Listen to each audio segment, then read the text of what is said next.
Good evening, everybody, and thank you for dialing in this evening to the Wellbeing Australia AGM. We'll just give it a few more seconds, let a few people who are coming in join us. But welcome, grab yourself a glass of water or cup of tea, and we will be with you just in a minute.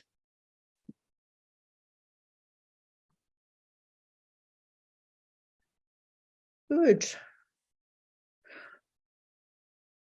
All right, I see some people are joining us. So what we might do is, in the interests of respecting your time this evening, I think we'll kick off.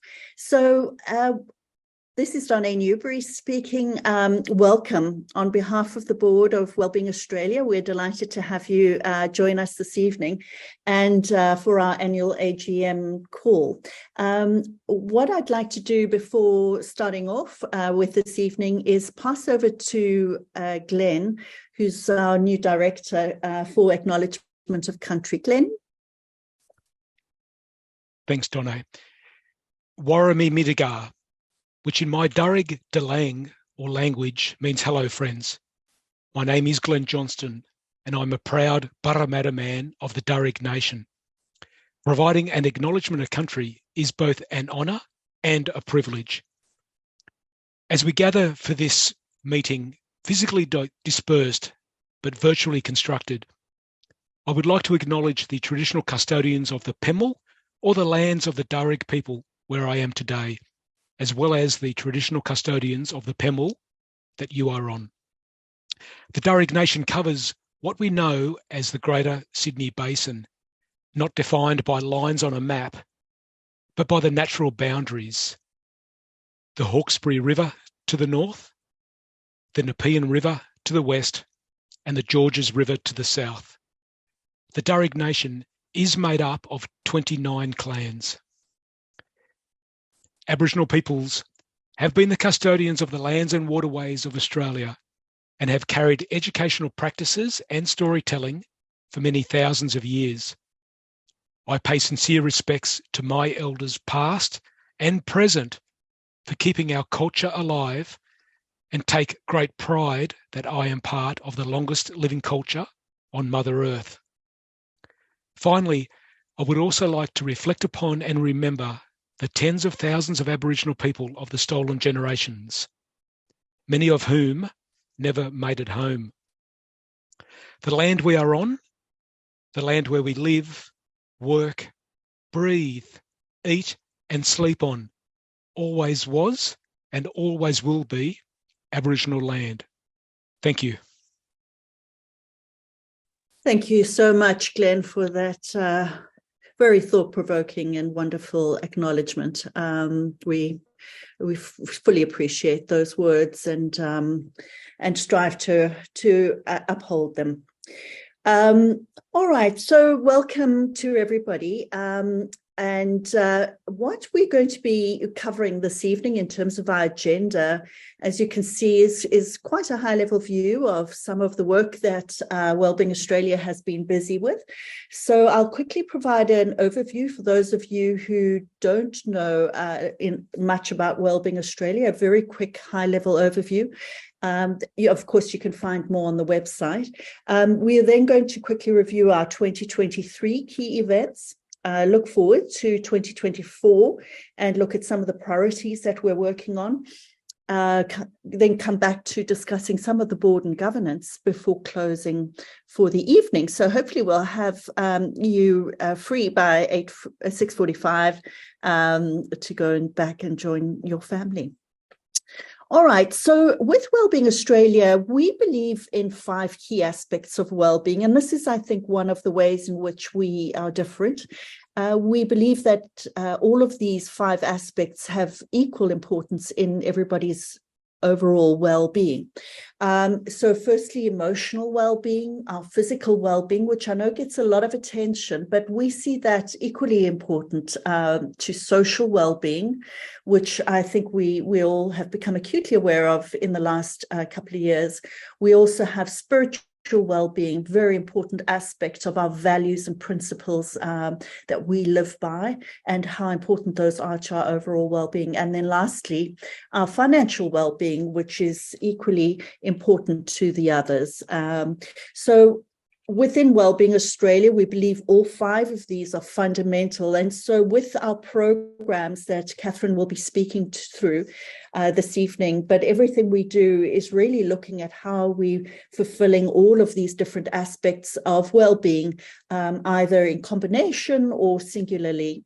So we really focus and are committed to all 5 aspects of well-being. So if we look a little at our vision and purpose and values, many of you may have seen this before, but we really believe in a world where all Australians are engaged, motivated to learn and develop, and are proactive in managing their own well-being. I think that's a second thing that really differentiates us within Wellbeing Australia, is we focus on proactive management of your own well-being and trying to support people have the tools to proactively manage their own well-being, not only in the medical space or the physical well-being or emotional well-being, but throughout all 5 of those aspects. And in many ways that we know people need the support, not just one particular avenue like the medical model. Our purpose, therefore, is to inspire people, firstly to value their own well-being, but secondly to proactively manage their well-being. And we provide this inspiration and support through insight, giving them insight, skills, and hope. And we do that in 4 ways, which we've got listed there. And lastly, our values. So 5 values that we live by within Wellbeing Australia are collaboration. We love to collaborate with the other great people in this area. There are so many that are doing some great work, and we do collaborate with them. Respect for each other, respect for ourselves and our own well-being. And that's a fundamental principle and value that we live by. We believe in inclusion, integrity in everything we do, as well as equality. So if we look towards our priorities within Wellbeing Australia, then the first is obviously to build a sustainable organisation. As you can imagine, not only are we a relatively new not-for-profit, only about 10 years old now, but we also are living in a very rapidly changing world where funding streams and things are changing around us constantly. So that, I think, is a continuous evolution, is building a sustainable organization that allows us to do the work that we want to do, and hopefully in the future build a staff. And we'll come back to that a little more later. Secondly, we've got a very strong reputation as a hub, as a networking hub. So we want to make sure that we build on that.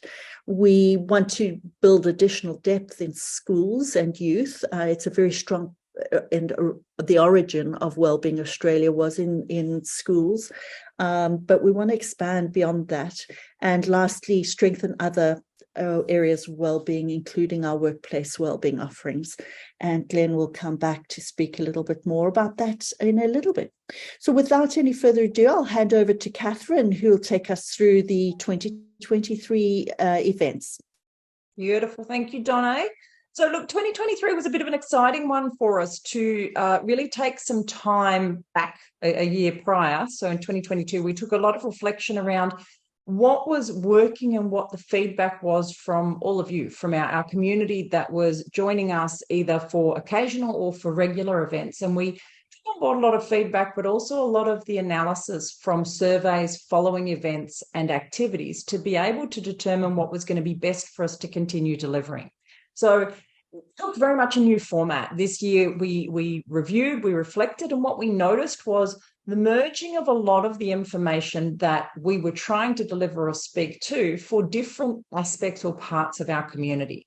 So a very consistent theme we saw when we started looking at the survey and the data was people were identifying as multiple areas or communities within our space. So people were seeing themselves as being first responders, but also really heavily involved from an education point of view, and were there for family members who had had wellbeing challenges or issues and they were wanting to be able to support.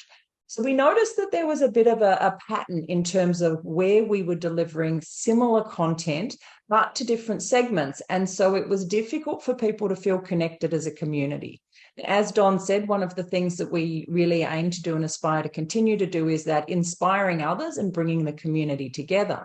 So what we did was create a new format that allowed us to keep working with those expert speakers and our advisors and facilitators who we know or we are connecting with, we are having referred to us, and who are reaching out to us for various areas of wellbeing and aspects of the community, to be able to make sure we're still delivering high quality.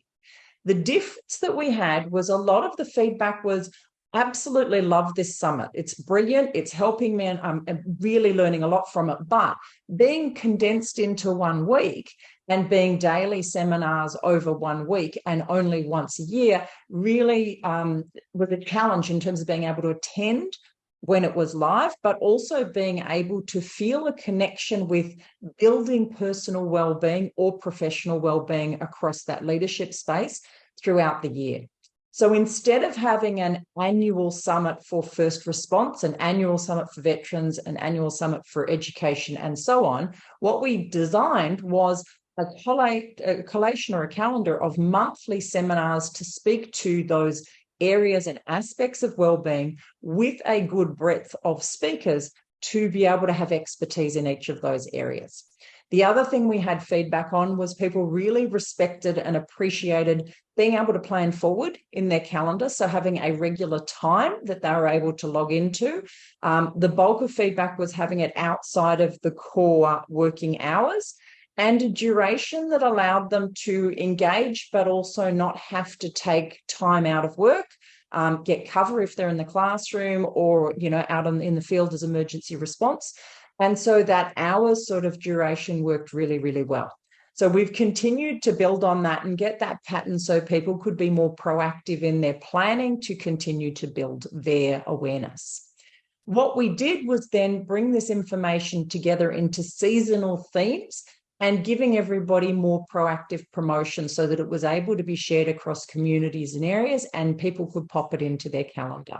So everything remains where we can dial in and we can register. We then get access to the links in the calendar and everything, but we found everybody really liked that, being able to see forward rather than just getting an occasional thing in terms of what was coming through. We have maintained an accessible online format. A lot of people really liked the anonymous nature of being able to dial in. They said that particularly in their workplaces, it was important for them to be able to access the information, but also do other things that were required or have time with their families. And so many people were sort of saying they're dialing in while they're feeding the family and doing those sorts of things. So we've maintained that. And we ensure that every session is run live so that people can contribute, share questions, thoughts, feedback, definitely insights, and we engage as much as possible and bringing in more of those workshop themes. And we record it so that it becomes accessible online for everybody ongoing. That recorded piece, we get a lot of fantastic feedback that it allows for a really positive PD or PL tool. And interestingly, across a whole heap of different sectors. So there's people across Australia, New Zealand, in other countries as well, who are dialing in for our sessions and then using it as a tool with their leaders, their middle managers, or their staff to engage in conversations about those specific aspects and elements of wellbeing in a way that they weren't able to do before. So we really value that feedback. The other things that we're making sure is that these events are allowing for us to deliver to our members in things that are most important to them. And so we have delivered quarterly members only events, which will continue, which are face-to-face with networking prior to and post the event that are also live streamed. So we're able to meet the needs of the broader audience. The last one I'll speak to in a little while was a fabulous success with a beautiful group of people who came together.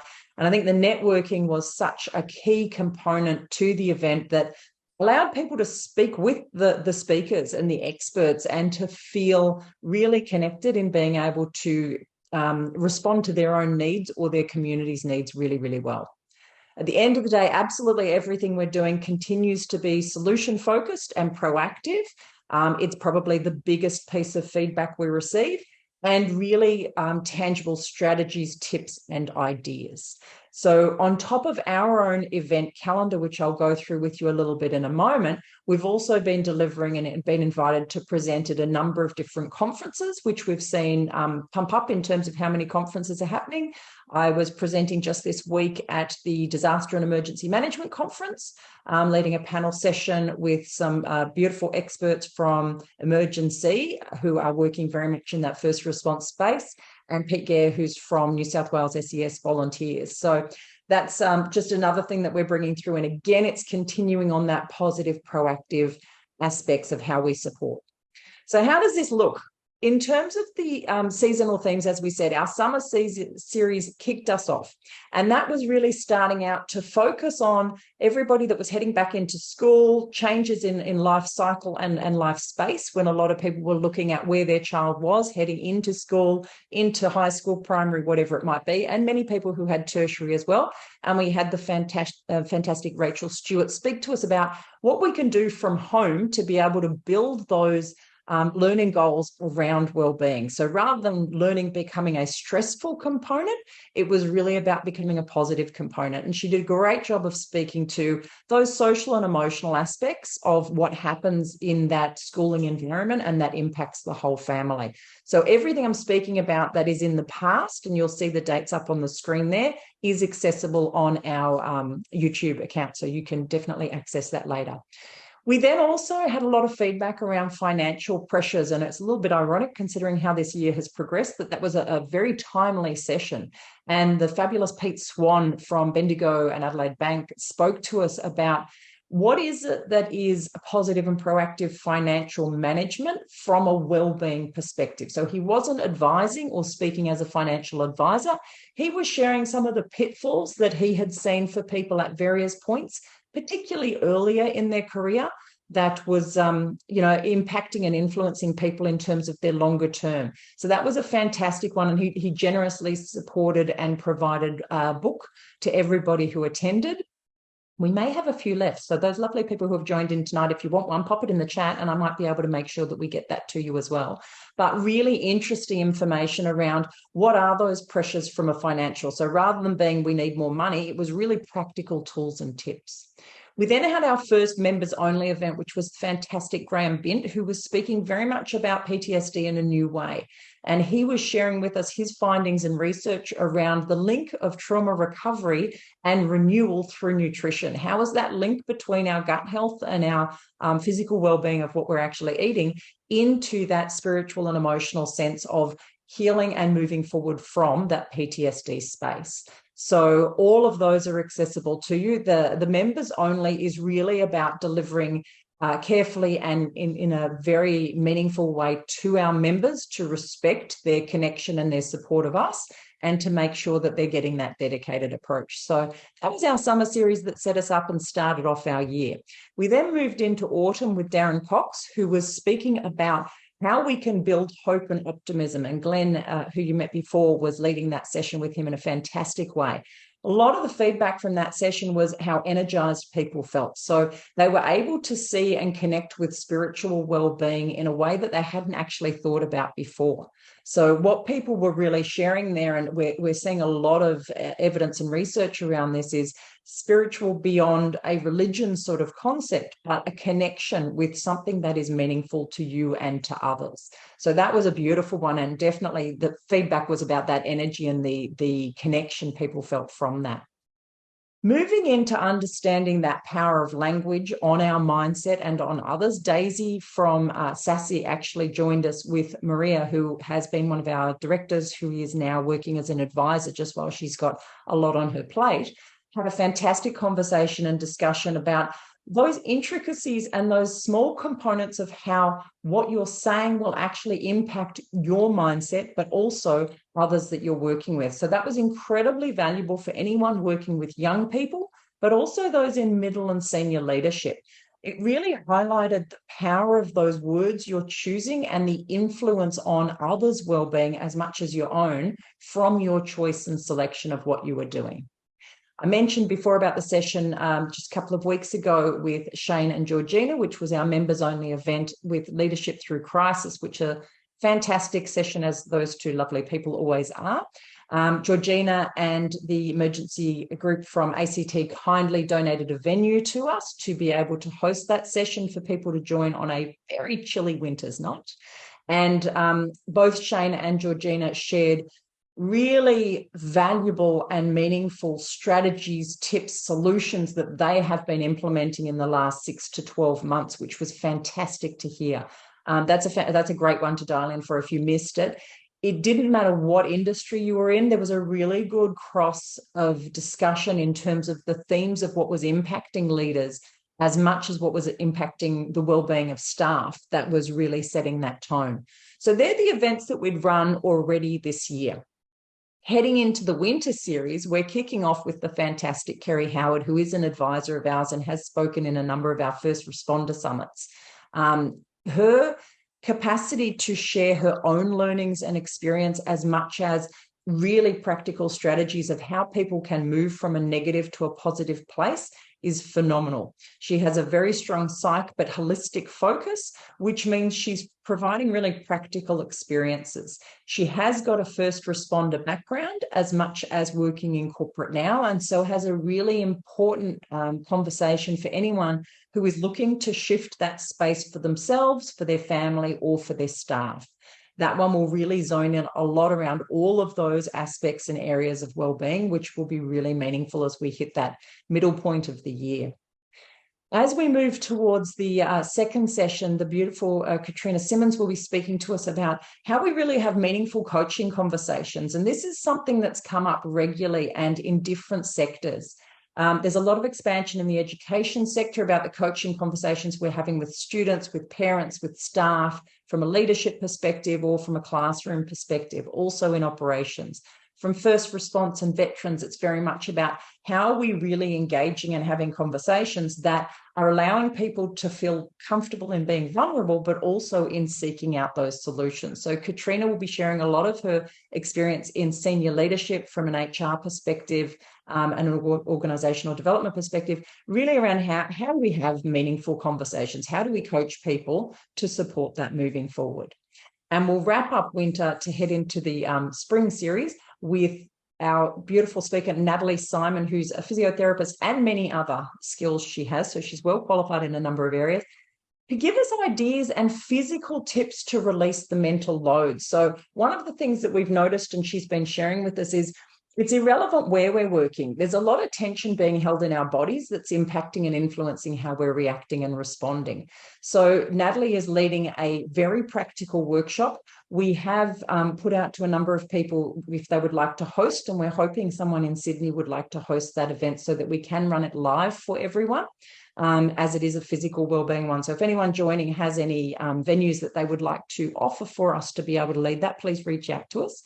And Natalie will be guiding all attendees through how they can be aware of those physical strains that are impacting their mental load, but also things that they can be doing in any particular career or industry, out in the field, first response, in a hospital setting, or in an office-based, as much as in a family setting. So our spring session, once we've moved from Natalie, moves into really focusing on that, how we're using technology with Kelly. And she's going to be talking to us about how we can use technology to help us and enhance our well-being rather than having it control us. And this is really a topical component that we see coming up more and more.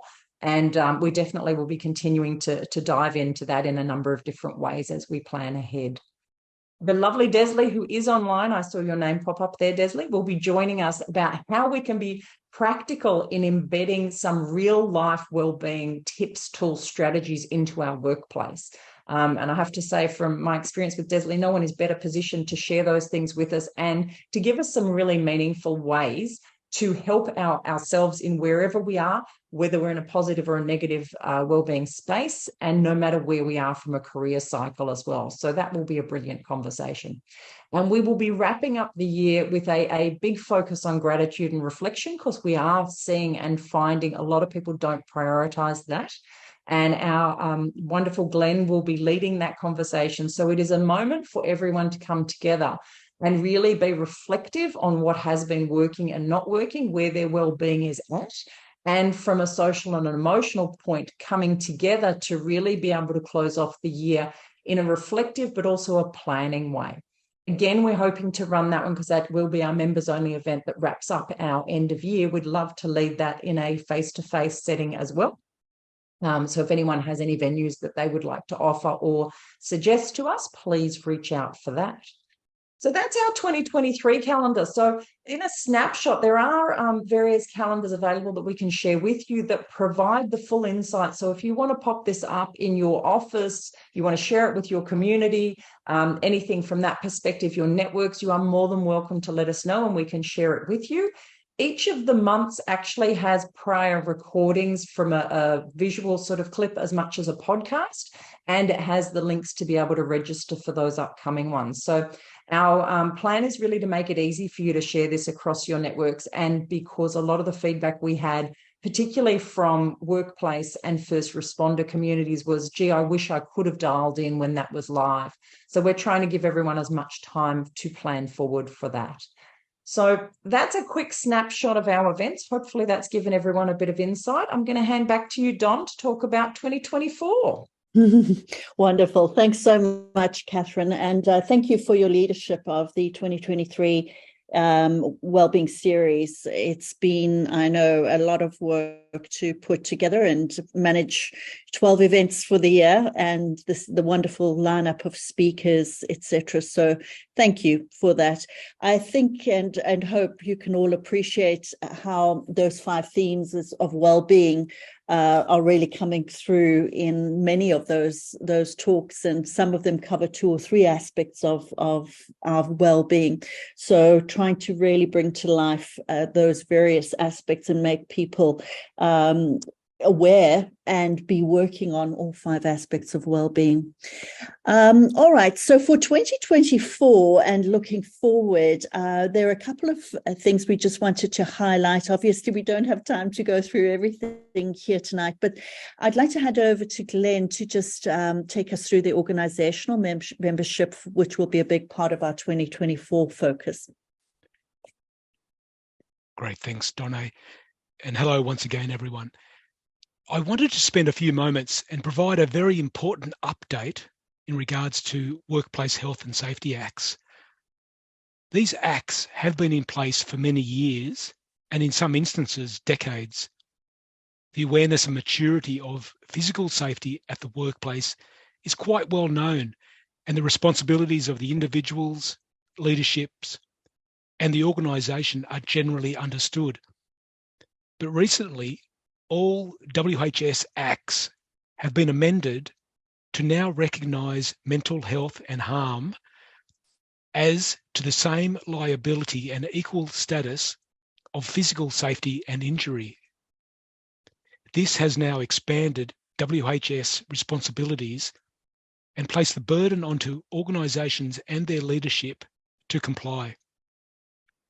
In recognition of this, and to provide support to organisations, leaderships and individuals, Wellbeing Australia have launched our organisational membership program.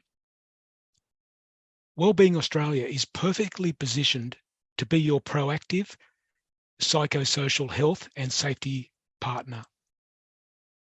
We are highly regarded as independent, credible, and known as deliverers of excellent wellbeing programs.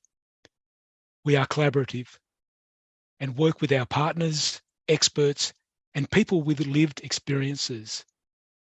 And most importantly, we transfer skills and knowledge to your employees and leaders to ensure an uplift in WHS capabilities. We have tailored programs depending on the size, complexity, and geographical spread of organisations. So if this is of interest to you and your workplaces, please reach out to one of the team at Wellbeing Australia. We're here to help you help others. Thanks, Donna. Wonderful. Well said, Glenn. I think you covered that exceptionally well. So thank you for that. And as Glenn said, the email address is on that slide. So please contact us at hello@wellbeingaustralia.com.au if you would like to know anything more about organizational membership.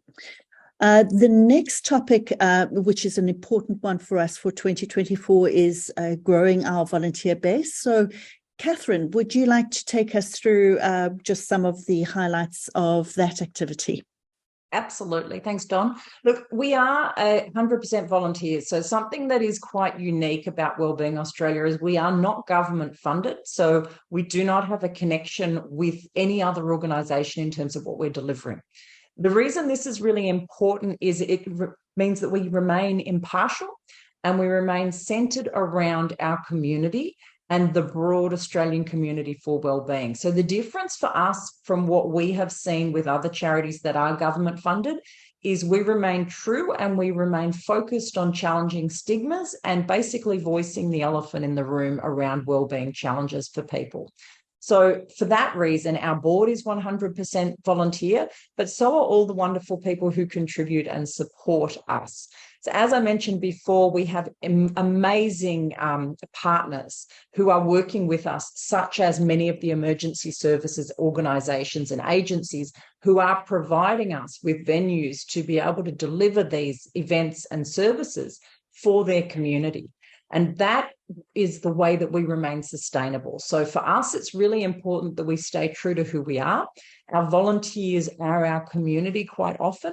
We have a range of different opportunities. We have people who can only offer to volunteer a quick blog on something that is their area of passion or expertise.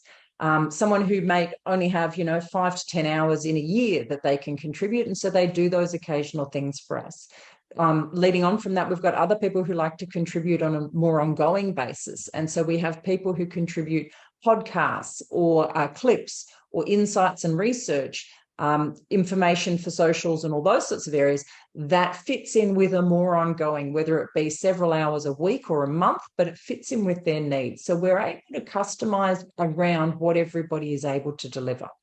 The only thing that's really critical, and we again hold true to from an ethical point of view, is we don't promote others' services. So we feel it's really important that what we're delivering is impartial and genuine information across the board. So we're very happy to share information of who is contributing with us, but we will not promote a particular product, book, event, or anything like that. So we do have a lot of people come to us saying, I want to volunteer, but I want you to promote this back. And we won't do that because of that ethical boundary that we're still trying to maintain and hold. And that's something that we've been very successful with.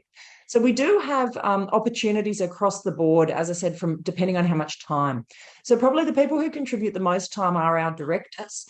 We are seeking more directors. It is a lean board that we have that work very, very hard and deliver amazing things. And we are all very passionate in our areas of expertise. So there is always the opportunity for others to seek out and join us. And we'll share with you how to do that in a moment. Or if you don't have quite enough time to be a director, and advisor is someone who is more of an expert in a particular field or considering possibly becoming a director of a board later on, but aren't quite ready for it. So it's a really good training ground and a way of understanding more about how the board works. We have advisors across the board from education, first response, marketing. We've got a lovely person who's speaking with us at the moment, more around financials and treasury. So there's a lot of different ways you can actually have that input. There's also the opportunity to speak at our events or on podcasts on current and topical themes, or to contribute in any of those other resources that we continue to build. A couple of the more expanding areas have been around helping us to work towards grants or donations, where people are able to contribute or sponsor a particular event, maybe seek out those specific funding opportunities for us to be able to deliver more and broadly across the Australian community. IT and data management, of course, is continuing to be a new one, and we are not data specialists, so we are always looking for someone to help us with that. And as our program continues to expand and take wonderful traction from a grand perspective, people who are able to project or event manage who can help us with that would be fantastic. So if it's something that you do want to give back in and you want to work out how you can actually contribute to us, the best starting point is to reach out and to just let us know why you're passionate about wellbeing or what you're doing, what skills or expertise you have, and we can work with you to work out what's best. So Mari is our lovely head or lead of our volunteer section. She is overseas but has kindly dialed in for us tonight and is going to be available if you wish to call her after the 21st of July. If not, you can email her directly at volunteers@wellbeingaustralia.com.au and she will be able to respond to you and organise a catch-up. We do tend to speak with everyone who applies to volunteer just so we can make sure we're respectful of your time and your expertise, and we can share with you more how we can work in that partnership. If you do want a response or a bit more information before the end of this month, then hello@wellbeingaustralia.com.au will be your next best bet. Don, I'll hand back to you for socials. Great. Thanks so much, Catherine. Wonderful. So on behalf of the lovely Joyce, who is online with us this evening, but unfortunately has come down with a pretty bad cold, and so asked if I could present on her behalf this evening. Joyce has been doing an exceptional job with our socials and marketing as a volunteer, and has really grown our socials and marketing in really leaps and bounds this year. So Joyce, on behalf of the board, Joyce is an advisor and a volunteer for us, but thank you for the incredible work that you do. So just a couple of slides on our socials and marketing. The first is, you may have seen a lot of more posts from us this year. So what these numbers are showing is our January to July sort of growth over last year. So the whole of last calendar year versus the first 6 months of this year, we have seen a 74 more posts this year than we did last year. So 1.2 thousand posts. Now we post these across four networks, which is Facebook, Instagram, Twitter, and LinkedIn. The post impressions is how many people actually get to see our posts, which we see is up 10,000 from 75,000 to 86,000, which is exceptional. And last but not least is how many people actually are our users, our subscribers, and engage with us there. And those have climbed from 29,000 to 40,000 in the first 6 months of this year. So that's a growth of 11,000. And thanks to the great way that I think Joyce is putting together some exceptionally diverse topics, but also capturing some visuals and themes and messages that are very much top of mind to people. So she's done a good job of, I think, capturing people's attention, and these numbers speak to that. So on the following slide, I just really want to do encourage you all, if you're not members or don't follow us on our social media, these are our handles for the various social media platforms, and please do sign up and follow us so that you get your daily dose of, and in fact twice a day, a lovely message from Wellbeing Australia, just talking about a different aspect of wellbeing or an interesting article, or just encouraging you to prioritize your wellbeing in a different way. So those are the handles. The following slide is also our YouTube and Spotify.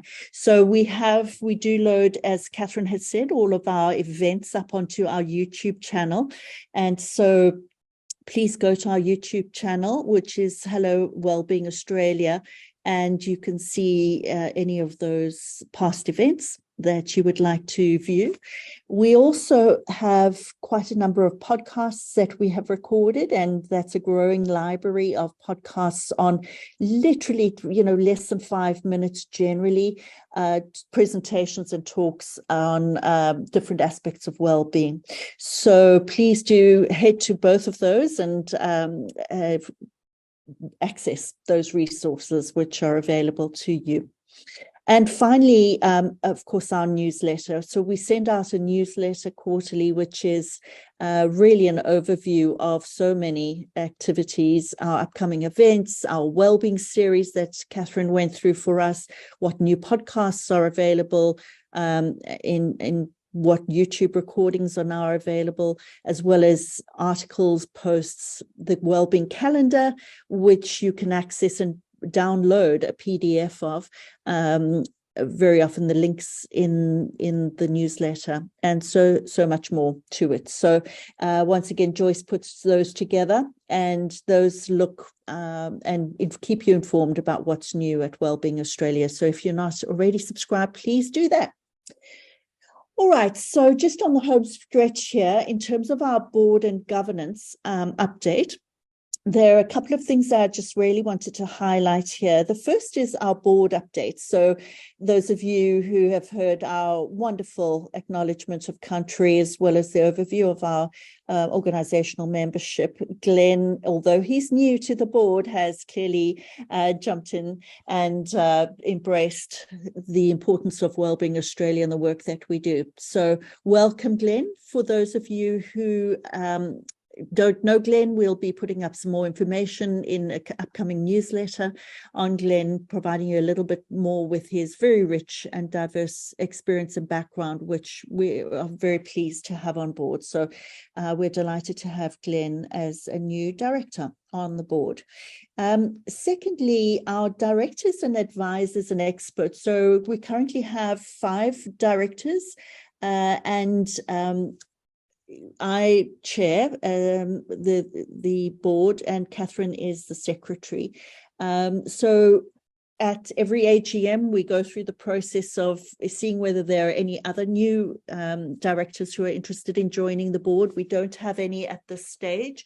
We have a few who've expressed interest, but not at the position where we're ready to make a decision yet. We're still having those conversations. So on behalf of the board, one piece of business we need to do is renominate our directors as the directors of Wellbeing Australia. So if somebody can, if I put forward to as a first vote for that, if somebody wants to. I can second that for you, Don. Great. And as Catherine said, anybody wishing to be considered as a director or an expert and advisor, please do contact us. We'd love to speak to you. In terms of governance, so we've had a lot behind the scenes going on in terms of our governance. So, and I realize that we don't always speak very much on our AGMs about what we do, but one of the important things is that we have a number of documents that our directors sign when they become a member of the board, and then also some that we do yearly. So the conflict of interest is done yearly. This is the disclosures where each of the directors actually submit any potential conflicts of interest, and we manage that continuously, and we review those and establish a plan if necessary on an annual basis at the beginning of each year with every one of our directors. Our directors all have also agreed and signed to our Wellbeing Australia Constitution. We do have a conflict of interest policy, which makes it really clear what our expectations are with regard to conflicts of interest. They've all signed that, as well as a code of conduct and a responsible person submission. So the responsible person submission and the ASIC director numbers are part of the legal responsibility we have through to ASIC as an organization to make sure that we don't have directors who have challenges or a past history in terms of bankruptcy, et cetera, on the board, and then also that all of our directors are listed and registered with ASIC as directors of Wellbeing Australia, as well as other organisations. Excellent. So that's really a high-level overview in terms of governance of the board. Now, in terms of our financial governance, we continue to submit our AC&C reporting yearly. We do that every January, and it's a critical requirement for our charity status to be retained. So we're in full compliance with that, and we submit that to the AC&C, which is the Charities Commission every year, our full financials, which are reviewed and approved. We also have all of our insurances current and are up to date each year. So we take our 3 big insurance policies for Wellbeing Australia that are current ones around our product, the products that we provide and the information and services we provide. We also have directors, obviously making sure that we're covering our directors and being responsible with that. And then, yeah, so I think that they're pretty general for all charities to have those insurances in place. All right, and then a continued focus on our diversification of funding is really a focus, both this year as well as next year. And we are pretty conservative at the moment in terms of what we spend in order to build a sustainable future for the organization and keep as much cash flow as we can. There are a couple of risks and opportunities that I think we've identified as a board from around our financials. The risks being that we need to diversify our funding. We could have unforeseen expenditures. And I think one that we all know only too well, having lived in Australia for the last few years, is the cybersecurity. So we continue to make sure that we're doing everything we can to be responsible and follow all the legislation around our cybersecurity practices. Some of the opportunities that we've really spoken to tonight and are really excited about are firstly our organizational membership, which, as Glenn said, I think provides a really unique solution to new legislation that every business in Australia is now required to include and adhere to. And so we really believe that Wellbeing Australia is uniquely positioned to do that. And lastly, our grants and donations. So while our membership does currently fund us, there are also things that we want to do and build beyond program specific funding that we get, that like our new website and a few other things that we really do need to invest some funding and time into. So that really gives you a very high level overview there of what our financials and governance are. And that brings us to the end this evening of our AGM, and just a very, very high level overview, I think, of what we have been doing in the last year and continue to do, and what some of our focus areas are in the future. So on behalf of the board, thank you all so much for attending tonight. We really do appreciate your time and interest in Wellbeing Australia. If you have any questions, please email us and we will get back to you. And there are a couple of questions. We'd just love to get your feedback after this webinar ends this evening, in terms of just how you enjoyed this evening, what you'd like us to do more or less of. So just 4 quick questions for you. If you could please just take the time to fill those in, those really do help. Wonderful. Thanks so much on behalf of the board, and thank you, Catherine and Glenn, for your presentations as well this evening, and we wish you all a great evening. Thank you. Thanks, Donna.